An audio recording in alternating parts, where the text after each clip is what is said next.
helping people cope with and overcome life's challenges. This is Life Transformations with Michael Hart, Canadian certified counselor and award-winning psychotherapist. Thank you for joining us in this episode of the Life Transformation Show. I'm your host, Michael Hart of ElimCounselling Services. And today we have another interesting show lined up for you. Today's show is titled 7 Pillars of Emotional Well-Being, and I will be drawing these 7 principles from Psalm 121. So if you have your Bibles, your smartphone, your iPad, or whatever you use to access the scripture, you can turn to it at this time, because much of what I will be talking about today will be supported from these principles found in Psalm 121. I will also be drawing up on psychological literature to back up these points as well. But before I go into today's show, I want to thank those of you who has referred friends and relatives to our ministry. I'm getting a large number of people who are saying that they are coming from people who have already used our services. And to me, I am just humbled by that, because it means that people are being helped and people are now telling others about our ministry. So thank you very much for that. And for those of you who have supported the show by way of making donations in any form, whether it be your volunteer time or through payment, I want to thank you also. But let's go to today's show. 7 Pillars of Emotional Well-Being from Psalm 121. Psalm 121 is a very short psalm, and it reads as follows. I lift up my eyes to the mountains. Where does my help come from? My help comes from the Lord, the maker of heaven and earth. He will not let your foot slip. He who watches over you will not slumber. Indeed, he who watches over Israel will neither slumber nor sleep. The Lord watches over you. The Lord is your shade at your right hand. The sun will not harm you by day, nor the moon by night. The Lord will keep you from all harm. He will watch over your life. The Lord will watch over your coming and going forth, now and forevermore. So the first of the 7 pillars of emotional well-being is found in the very first line of the psalm, where the psalmist says, I will lift up my eyes to the mountains. And I think that demonstrates the first point, which is action-based lifestyle. One of the principles of CBT, which is cognitive behavior therapy, is that behaviors or actions shape feelings, not the other way around. Sometimes we wait to feel before we act, but that's a recipe for disaster. Whether it be something you want to achieve or whether it be a fitness goal that you have, if you wait to feel in the mood to do something, you are going to be left to the whims of your feelings. But if you decide to change that mindset to be action-based, in other words, you are acting in a certain positive way towards the desired goal, regardless of how you feel. And you might be asking, Michael, where do you get that from, that first verse, I lift up my eyes to the mountains? Well, the opposite of the uplifted head is to hang one head down in sorrow or mourning or dejection.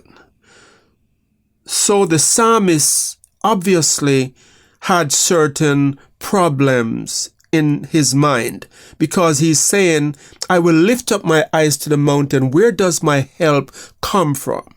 And so in that action of the uplifted head, he's saying, I am not going to hang my head in dejection and sorrow. I am not going to hang my head in despair. I am going to act in a way that is different than how I feel. I am going to lift my eyes up to the mountains, which remind me of my God, the maker of heaven and earth. And so he's not been ruled by his feelings.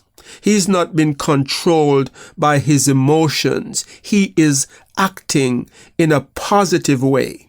And one of the principles of cognitive behavior therapy is that, and cognitive behavior therapy shortened form is CBT, is that actions shape feelings.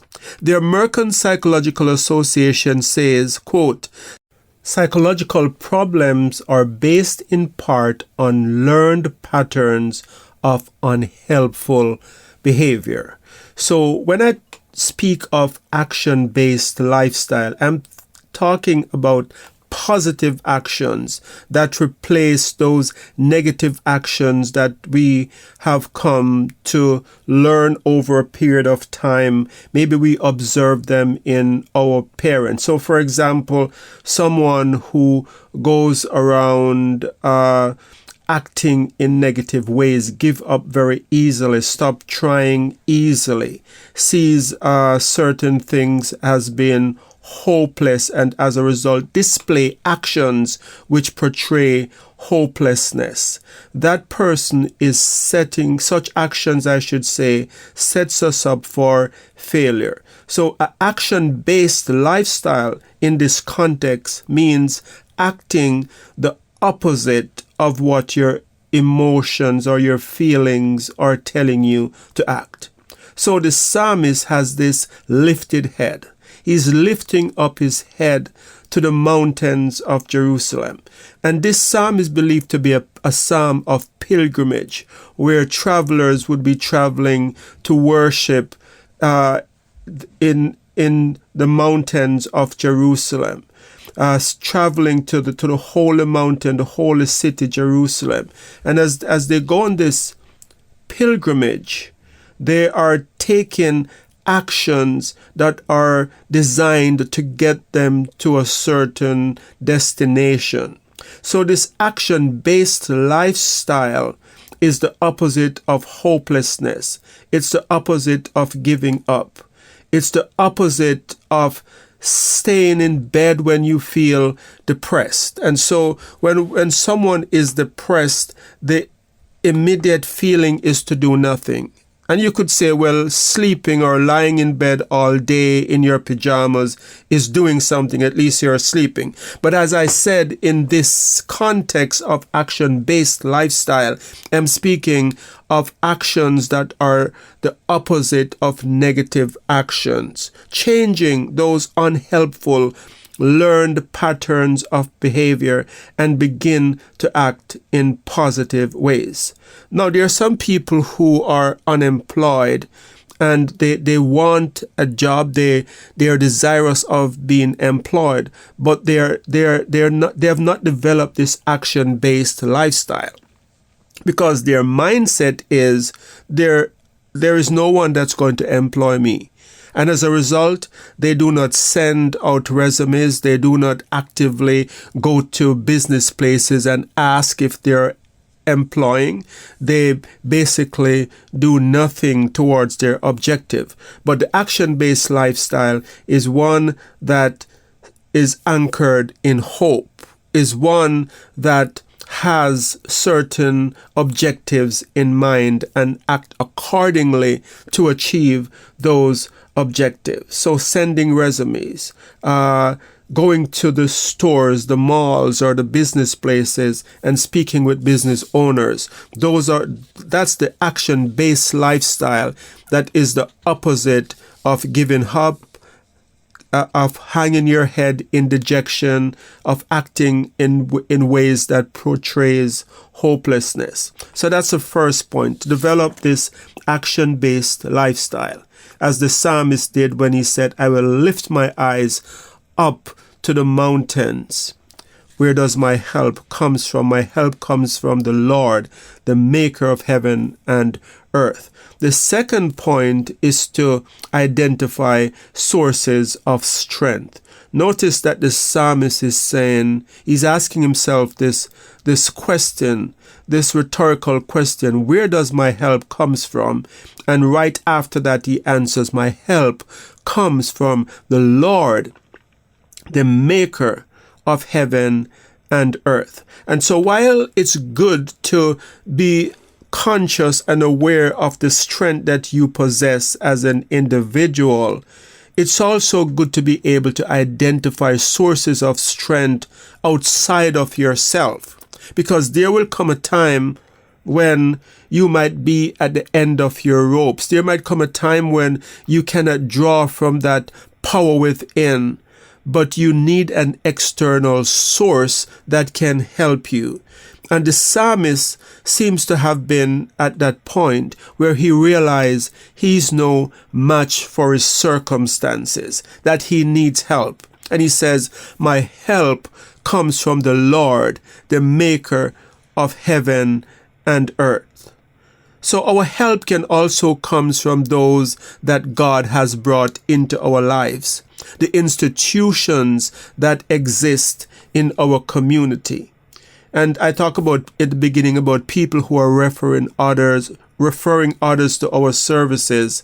I think that's a good example of identifying sources of strength, because there is going to come a time when you need help. So being aware of what the sources of strength are, the people that you have around you that can help you to achieve your desired goals, that can help you to get out of the clutches of depression and hopelessness, is very important, because you will not be able to be emotionally healthy by isolating yourself and being alone. You need to have others around you, and God is one of those others.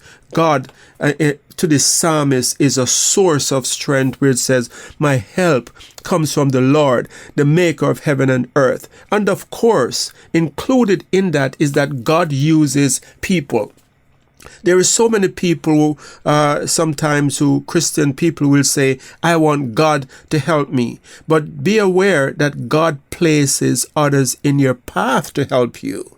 You know, he might not send an angel from heaven to help you, but he will send your next door neighbor. He might send a church in your neighborhood. He might send someone to tell you of an important source of strength, a resource that you did not hear of. And these are always all examples of how we need to be able to identify sources of strength. So the psalmist says, his source of strength comes from the Lord.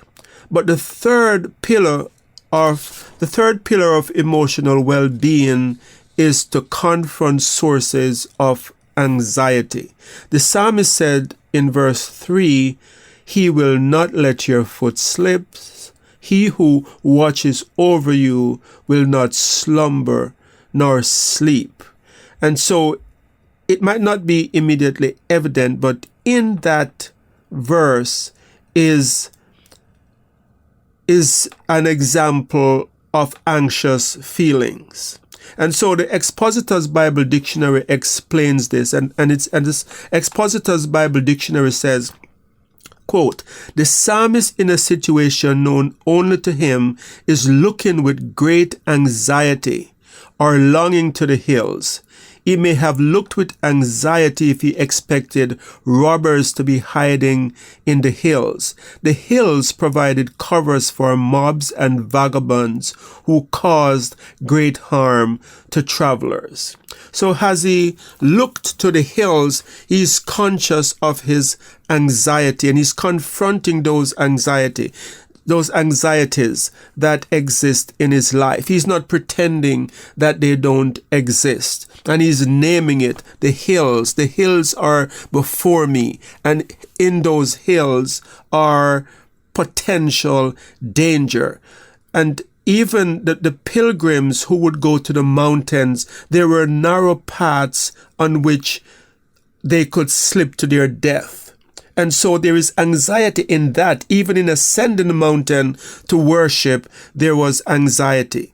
And so when the psalmist says, he will not let your foot slip, it could also be a reference to the fact that as they climb these steep mountains, that God will protect them from slipping and falling to their death. And so he's very conscious of the sources of anxiety. And my question to you is, are you able to identify the sources of anxiety in your life? And some of us will immediately say, yes, it's anxiety that's because of my work, or yes, it's because of my spouse. I hope there's no one that's saying that. But I do know it's a reality that even in Christian circles, there are troubled marriages. So if you're in that situation, you're not alone. There are many people who are faced with that reality. Or you might say, it's someone in my family. But a lot of time, anxieties have very deep root. And this deep root may go to your childhood. There are things that have happened in your life. Maybe you were sexually abused. Maybe you were physically abused. Maybe you were neglected or abandoned.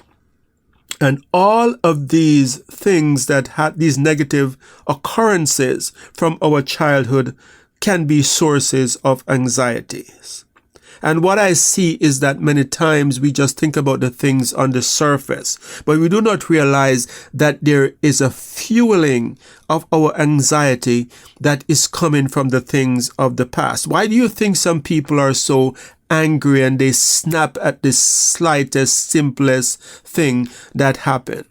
It might just be something as simple as someone cut them off on the road, right? And they're not in any danger of dying, but just the fact that this person cut in front of them, they are swearing and leaning out the window and ready to fight and to drive down the other person. Why do you think they're acting like that?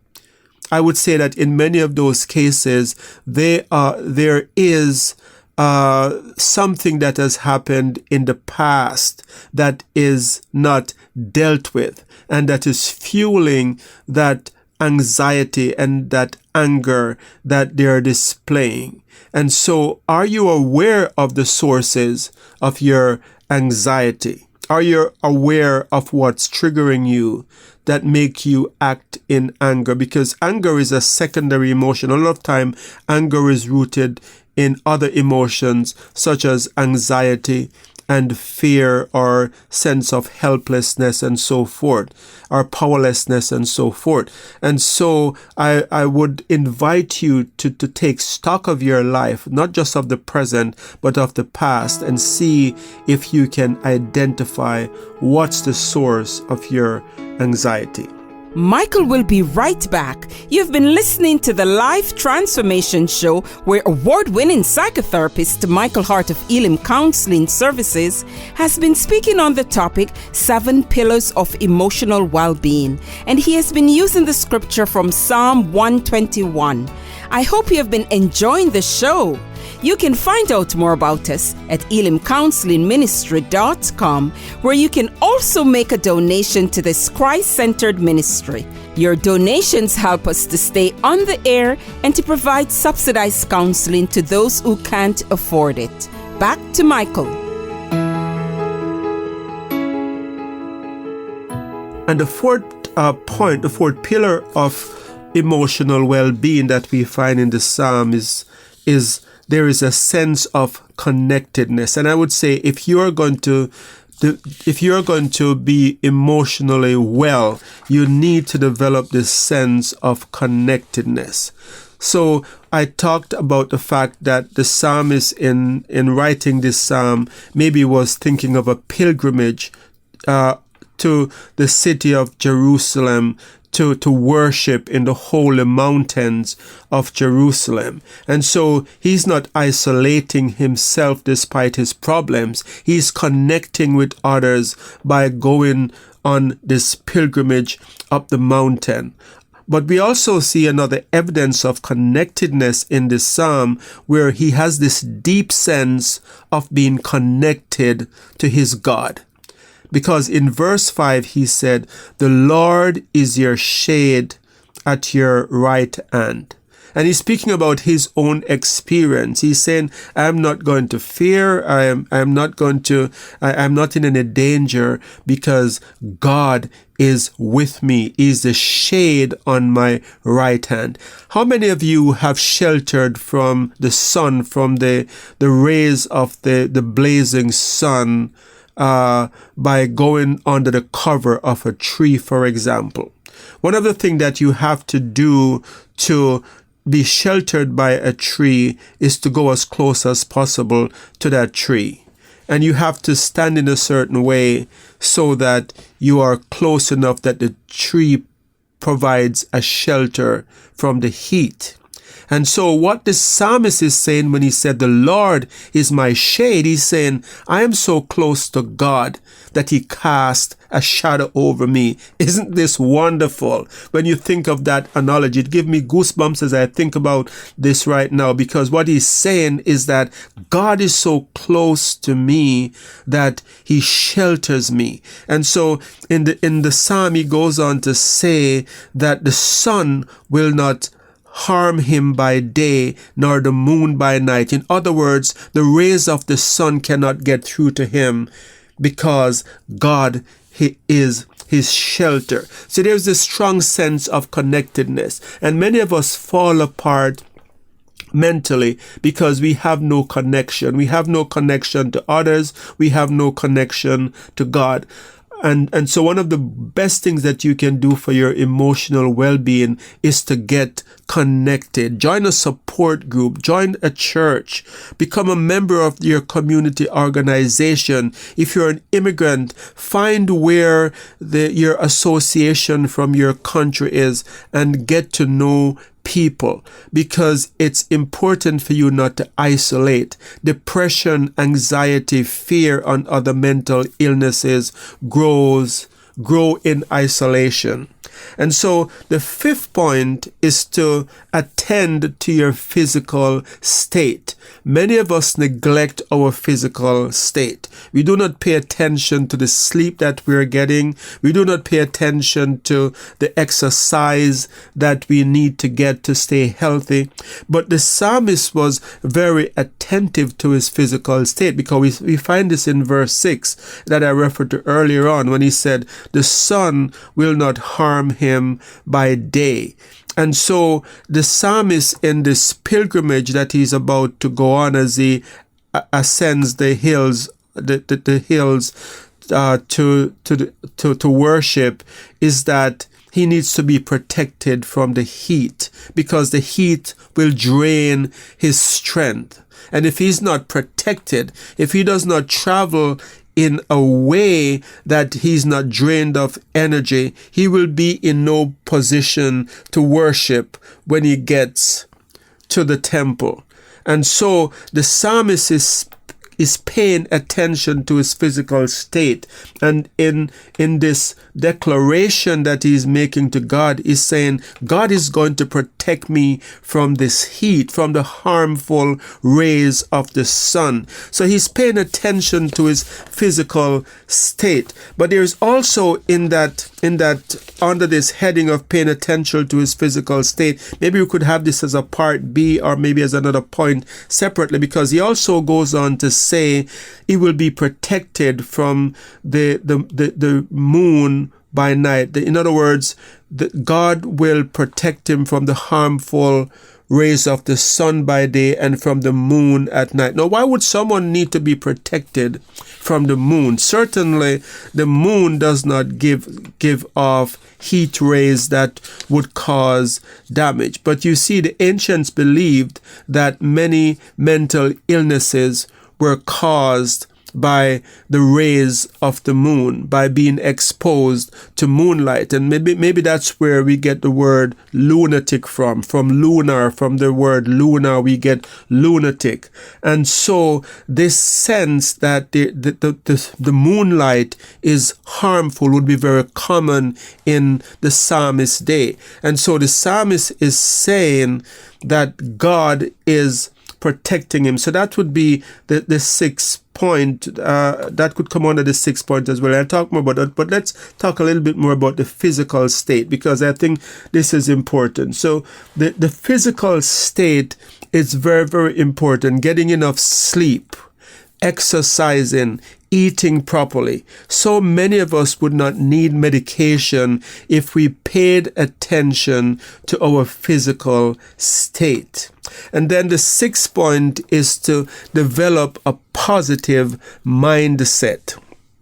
With regards to cognitive behavior therapy, the American Psychological Association says psychological problems are based in part on faulty or unhelpful ways of thinking. The whole psalm is written in a positive manner.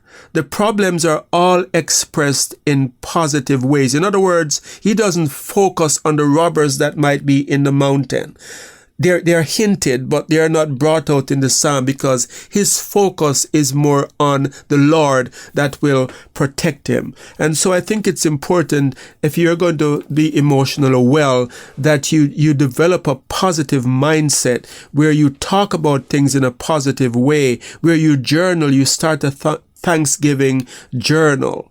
And so it's important to develop that. And so the 7th point is that we need to develop also a spiritual lifestyle. Notice what the psalmist, as he expresses himself in this psalm, he talks about God. He talks about the hills.